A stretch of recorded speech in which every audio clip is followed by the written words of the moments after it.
Hello and welcome to my channel, I Went to Lose Gaming. So miHoYo dropped some pretty crazy potential buffs to ZhongLi and Geo. I'd like to present to you what I think about these buffs along with some rudimentary numbers.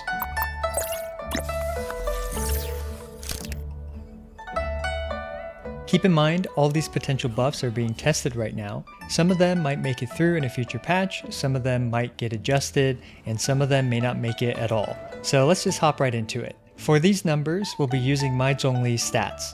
This way we have a general basis for what to expect. For those of you with better ZhongLis than I have, you'll get an even bigger buff than mine will. For those of you with a quote-unquote worse ZhongLi, you can have a better idea of whether you want to invest into him. Now let's also assume that all the HP percent scaling damage buffs work the same as ZhongLi's Meteor, which adds the damage before the Geo damage boost and crit multipliers. And also really quick, I added this to my damage calculator where you can add the flat damage as a number at iwenttolose.com/calculator. So you can mess with the calculations yourself if you want to. Now let's get the least exciting buff out of the way. ZhongLi's normal attack will include a 1.39% HP scaling buff. To give you an idea, if I level my ZhongLi's normal attack up to level 9, prior to this buff, his first 4 hits of his attack would do 3,160 damage. After the buff, they would do 6,848 damage. This isn't very impressive, but my ZhongLi is not built for auto attack damage, and I don't think he's great for that role to begin with. Now, this buff isn't too consequential, but it will allow my ore mining composition to more easily kill random monsters that might be annoying me. Now let's move on to the more consequential buffs. Adding a pillar while holding E and giving him more resistance to being flinched is a great quality of life improvement. This will make C0 ZhongLi feel much more reliable. There's nothing much else to say here, let's move on. Now this next buff is the first interesting buff, where ZhongLi will get a 1 point whatever percent, it'll be on the screen buff, percent HP scaling to his resonance tick damage. My ZhongLi's resonance tick damage does 476 per normal tick and 1019 on crit, which averages out to 807 damage per tick. So after this buff, he will be doing 1714 average damage per tick. This is a pretty big damage increase of over double the amount of damage. Now, if ZhongLi is with a Geo character, this goes all the way up to 2,313 average damage per tick because of the Geo Resonance Boost, which is nearly 3 times the amount of damage that my ZhongLi is currently doing with his resonance damage. If a monster is getting hit by 3 of these pulses every other second, we're talking about like 7,000 free damage every other second. This is no longer a negligible amount of damage. But despite all this, I think the biggest buff is the 50% increased damage absorption on his shield.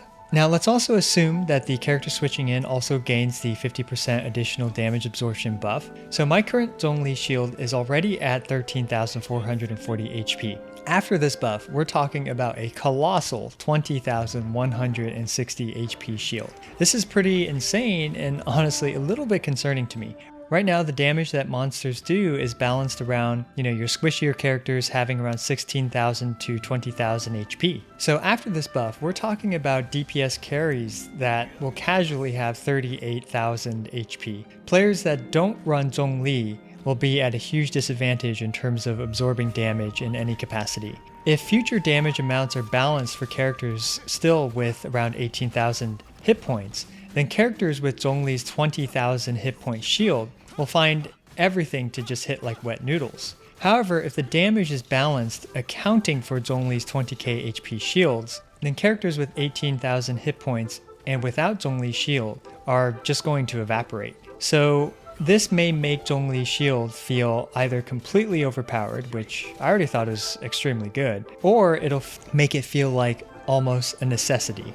Now let's talk about the general Geo boost. Of course, this hugely benefits Noelle since she gets both the shield absorption increase as well as the increased damage for Geo characters. For Geo characters like Noelle and Ningguang, against most targets they will get a 22% damage increase due to the 20% resistance reduction. This is an incredible buff to Noelle, Ningguang, and the Geo Traveler. So there you go, a quick analysis of some numbers that you can expect to see if these buffs make it through. Now, I already thought ZhongLi was good, but after this, he may feel essential if future content has a lot of things that don't die instantly to your attacks and can actually hit you a lot. Anyway, hopefully you found this analysis helpful. I threw this together a bit quicker than my other videos because I wanted to give you guys an idea of some of the numbers you can expect to see. So let me know what you think about the potential buffs in the comments below. As always, I really appreciate you guys watching my videos. Subscribe, like, and comment. This is I Win to Lose, signing out.